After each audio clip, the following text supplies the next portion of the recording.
नमस्कार। मैं सुनीता कथा मंथन में आप सबका स्वागत करती हूँ। कथा मंथन में आज सुनिए भीष्म साहनी की कहानी गंगों का जाया। भीष्म साहनी जी की अन्य कहानियाँ प्लेलिस्ट से मिल जाएंगी। लिंक आपको एंड स्क्रीन तथा आई बटन पे मिल जाएगा, आप जाके चेक कर सकते हैं। तो शुरू करते हैं कहानी गंगों का जाया। लेखक भीष्म साहनी। गंगू की जब नौकरी छूटी तो बरसात का पहला छींटा पड़ रहा था। पिछले 3 दिन से गहरे नीले बादलों के पुंज आकाश में करवटें ले रहे थे, जिनकी छाया में गर्मी से अलसाई हुई पृथ्वी अपने पहले ठंड उच्छ्वास छोड़ रही थी और शहर भर के बच्चे बूढ़े बरसात की पहली बारिश का नंगे बदन स्वागत करने के लिए उतावले हो रहे थे। यह दिन नौकरी से निकाले जाने का ना था। मजदूरी की नौकरी थी बेशक, पर बनी रहती तो इसकी स्थिरता में इसमें गंगो भी बरसात के छींटे का शीतल स्पर्श ले लेती। पर हर शगुन के अपने चिन्ह होते हैं। गंगो ने बादलों की पहली गर्जन में ही जैसे अपने भाग्य की आवाज़ सुन ली थी। नौकरी छूटने में देर नहीं लगी। गंगो जिस इमारत पर काम करती थी उसकी निचली मंजिल तैयार हो चुकी थी। अब दूसरी मंजिल पर काम चल रहा था। नीचे मैदान से गारे की टोकरियां उठा उठाकर छत पर ले जाने का काम गंगो का था। मगर आज सुबह जब गंगो टोकरी उठाने के लिए जमीन की ओर झुकी तो उसके हाथ जमीन तक ना पहुंच पाए। जमीन पर पाँव के पास पड़ी हुई टोकरी को छूना एक गहरे कुएं के पानी को छूने के समान होने लगा। इतने में किसी ने गंगो को पुकारा, अरे मेरी मान जाओ गंगो, अब टोकरी तुमसे ना उठेगी, तुम छत पर ईंट पकड़ने के लिए आ जाओ। छत पर लाल ओढ़नी पहने और 4 ईंटें उठाए दूल्हो मजदूरन खड़ी उसे बुला रही थी। गंगो ने ना माना और फिर एक बार टोकरी उठाने का साहस किया, मगर होठ काट कर रह गई। टोकरी तक उसका हाथ ही ना पहुंच पाया। गंगो के बच्चा होने वाला था, कुछ ही दिन बाकी रह गए थे। छत पर बैठकर ईंट पकड़ने वाला काम आसान ना था। एक मजदूर नीचे मैदान में खड़ा एक एक ईंट उठाकर छत की ओर फेंकता और ऊपर बैठी हुई मजदूरन उसे झपट कर पकड़ लेती। मगर गंगो का इस काम से खून सूखता था। कहीं झपटने में हाथ चुक जाए और उड़ती हुई ईंट पेट पर आ लगे तो क्या होगा।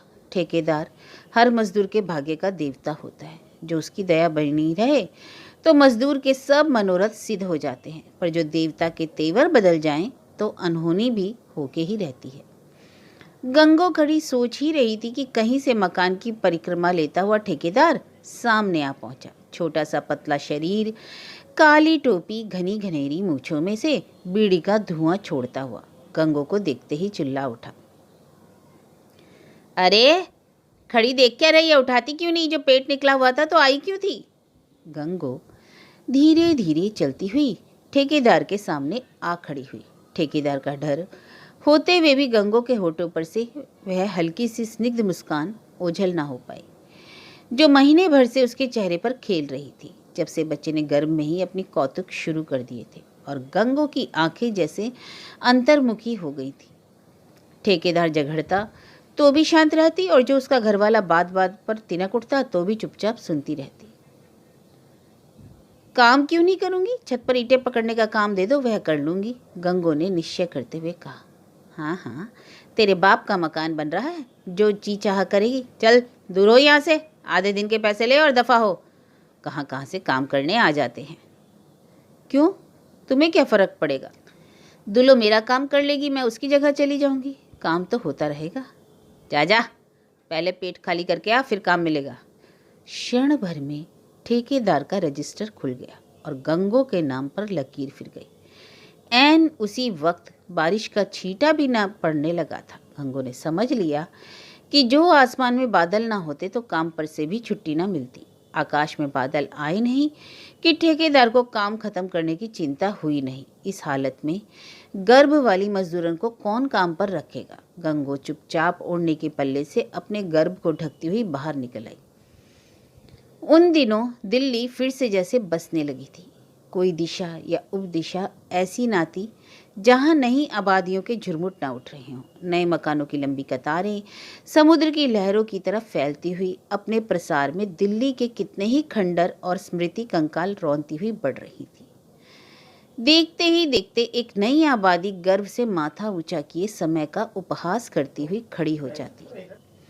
लोग कहते दिल्ली फिर से जवान हो रही है। नई आबादियों की बाढ़ आ गई थी। नया राष्ट्र, नए निर्माण कार्य, लोगों को इस फैलती राजधानी पर गर्व होने लगा था। जहां कहीं किसी नई आबादी की योजना पनपने लगती तो सैकड़ों मजदूर खिंचे हुए अपने फूस के छप्पर कंधों पर उठाए जा पहुंचते और उसी की बगल में अपनी झोपड़ों की बस्ती खड़ी कर लेते। और जब वह नई आबादी बनकर तैयार हो जाती तो फिर मजदूरों की टोलियां अपने फूस के छप्पर उठाए किसी दूसरी आबादी की नींव रखने चल पड़ती। मगर ज्यों ही बरसात के बादल आकाश में मंडराने लगते तो सब काम ठप हो जाता और मजदूर अपने झोपड़ों में बैठे आकाश को देखते हुए चौमासे के दिन काटने लगते। कई मजदूर अपने गांवों को चले जाते, पर अधिकतर छोटे मोटे काम की तलाश में सड़कों पर घूमते रहते। काम इतना ना था जितने मजदूर आ पहुंचते थे। दिल्ली के हर खंडर की अपनी गाथा है, कहानी है।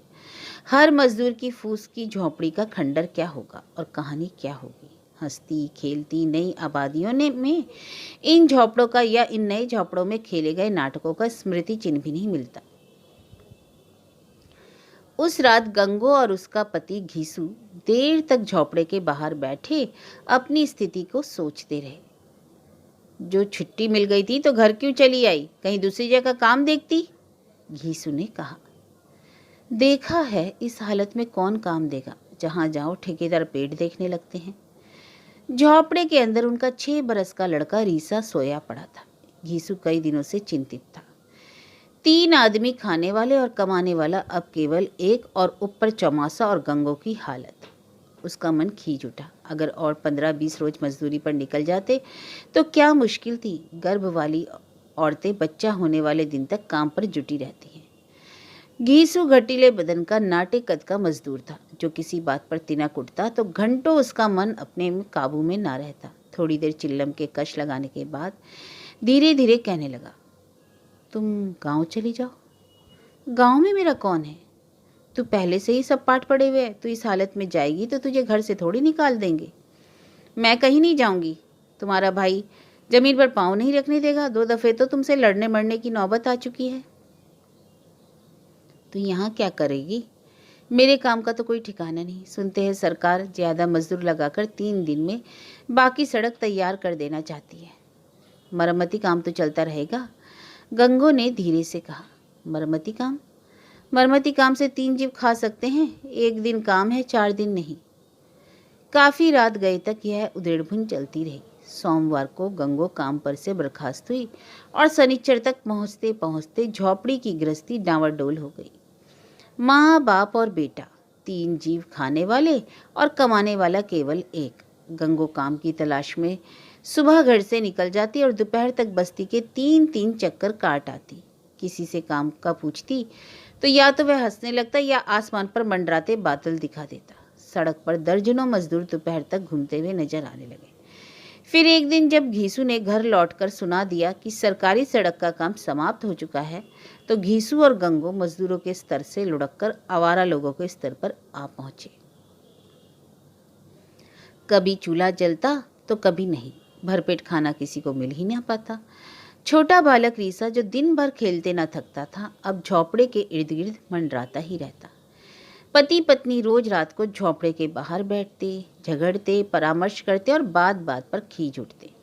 फिर एक रात 1000 सोचने और भटकने के बाद घीसू के दुगुन मन में ने घर का खर्चा कम करने की तरकीब सोची। अधभरे पेट की भूख को चिल्लम के धुएं से शांत करते हुए बोला, रीसे को ही किसी काम पर लगा दें। रीसा क्या करेगा, वह तो छोटा है। गंगो ने कहा, छोटा है? चंगे भले आदमी का राशन खाता है।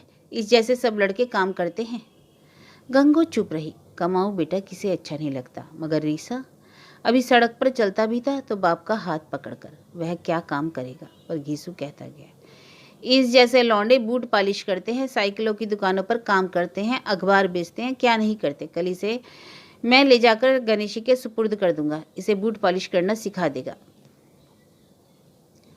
गणेशी घीसू के गांव का आदमी था। इस बस्ती से एक फलांग दूर पुल के पास छोटी सी कोठरी में रहता था। एक छोटा सा संदूकचा कंधे पर लटकाए गलियों के चक्कर काटता और बूटों के तलवे लगाया करता था। दूसरे दिन घीसू काम की खोज में झोपड़े में से निकलते हुए गंगो से कह गया, मैं गणेशी को रास्ते में कहता जाऊंगा, तो सूरज चढ़ने तक रीसे को उसके पास भेज देना। रीसा काम पर निकला। छोटा सा पतला शरीर, चकित उत्सुक आंखें, बदन पर एक ही कुर्ता लटकाए हुए। गणेशी के घर तक पहुंचना कौन सी आसान बात थी। और रास्ते में प्रकृति रीसे के मन को लुभाने के लिए जगह जगह अपना मायाजाल फैलाए बैठी थी। किसी जगह दो लौंडे झगड़ रहे थे, उनका निपटारा करना जरूरी था। रीसा घंटा भर उन्हीं के साथ घूमता रहा। कहीं एक भैंस कीचड़ में फंसी पड़ी थी, तो कहीं एक मदारी अपने खेल दिखा रहा था। रीसा दिन भर घूम फिर कर दोपहर के वक्त हाथ में एक छड़ी घुमाता हुआ घर लौट आया। कह देना आसान था कि रीसा काम करे, मगर रीसे को काम में लगाना नए बैल को हल में जोतने के बराबर था। पर उधर झोपड़े में बची बचाई रसद क्षीण होती जा रही थी। दूसरे दिन घीसू उसे स्वयं गणेशी के सुपुर्द कराया और 5-7 आने पैसे भी पालिश की डिबिया और ब्रश के लिए दे आया। उस दिन तो रीसा जैसे हवा में उड़ता रहा। दिल्ली की नई नई गलियां घूमने को मिली, नए नए लोग देखने को मिले। चप्पे चप्पे पर आकर्षण था। रीसे की समझ में ही न आया कि बाप गुस्सा क्यों हो रहा था। जब उसे यहाँ घूमने के लिए भेजना चाहता था, दुकानें रंग बिरंगी चीज़ों से लदी हुई और भीड़ इतनी कि रीसे का लुब्ध मन भी चकरा गया।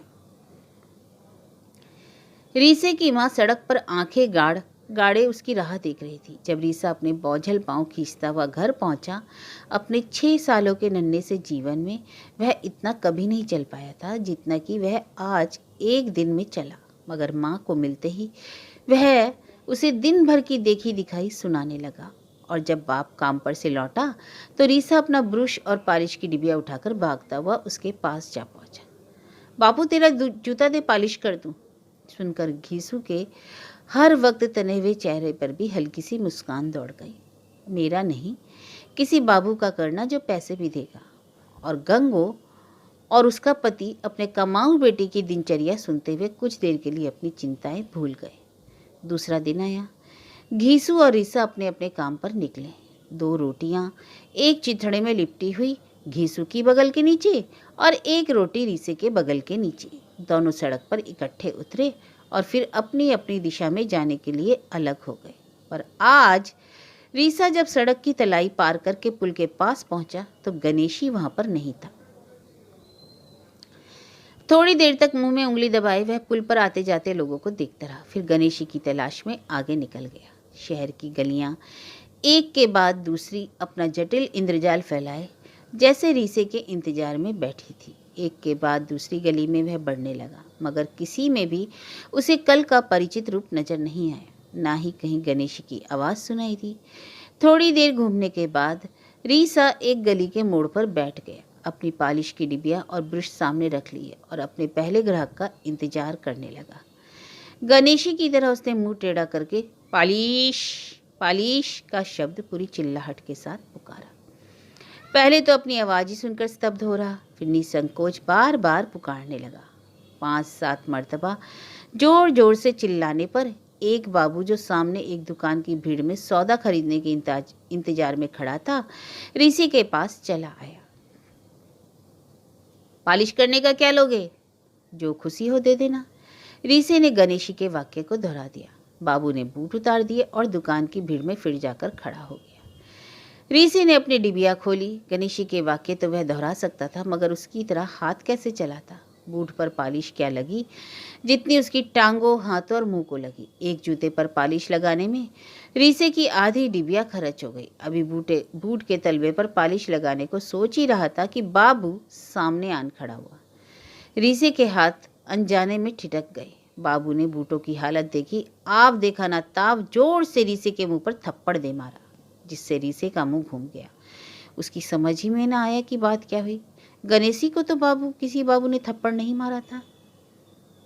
बेवकूफ, काले बूटों पर लाल पालिश, और गुस्से में गालियां देने लगा। पास खड़े लोगों ने यह अभिनय देखा, कुछ हंसे कुछ एक ने बाबू को समझाया और दो एक ने रीसे को गालियां दी और उसके बाद बाबू गालियां देता हुआ बूट पहनकर चला गया। रीसा हैरान और परेशान कभी एक के मुंह की तरफ तो कभी दूसरे के मुंह की तरफ देखता रहा और फिर वहां से उठकर धीरे धीरे गली के दूसरे कोने पर जाकर खड़ा हो गया। हर राह जाते बाबू से उसे अब डर लगने लगा। गणेशी की तरह पालिश पालिश चिल्लाने की उसकी हिम्मत ना हुई। रीसे की माँ की याद आई और उल्टे पांव वापस हो लिया, मगर गलियों का कोई छोर किनारा ना था। एक गली के अंत तक पहुंचता तो 4 गलियां और सामने आ जाती। अनगिनत गलियों में घूमने के बाद वह घबराकर रोने लगा, मगर वहां कौन उसके आंसू पहुंचने वाला था। एक गली के बाद दूसरी गली लांघता हुआ कभी गणेशी की तलाश में कभी माँ की तलाश में वह दोपहर तक घूमता रहा। बार बार रोता और बार बार स्तब्ध और भयभीत चुप हो जाता। फिर शाम हुई और थोड़ी देर बाद गलियों में अंधेरा छाने लगा। एक गली के नाके पर खड़ा सिसकियां ले रहा था कि उस जैसे ही लड़कों का टोला यहाँ वहाँ से इकट्ठा होकर उसके पास आ पहुंचा। एक छोटे से लड़के ने अपनी फटी हुई टोपी सिर पर खिसकाते हुए कहा, अरे साले रोता क्यों है? दूसरे ने उसका बाजू पकड़ा और रीसे को खींचते हुए एक बरामदे के नीचे ले गया। तीसरे ने उसे धक्का दिया। चौथे ने उसके कंधे पर हाथ रखते हुए उस बरामदे के कोने में बैठा दिया। फिर उस छोटे से लड़के ने अपने कुर्ते की जेब से थोड़ी सी मूंगफली निकालकर रीसे की झोली में डाल दी।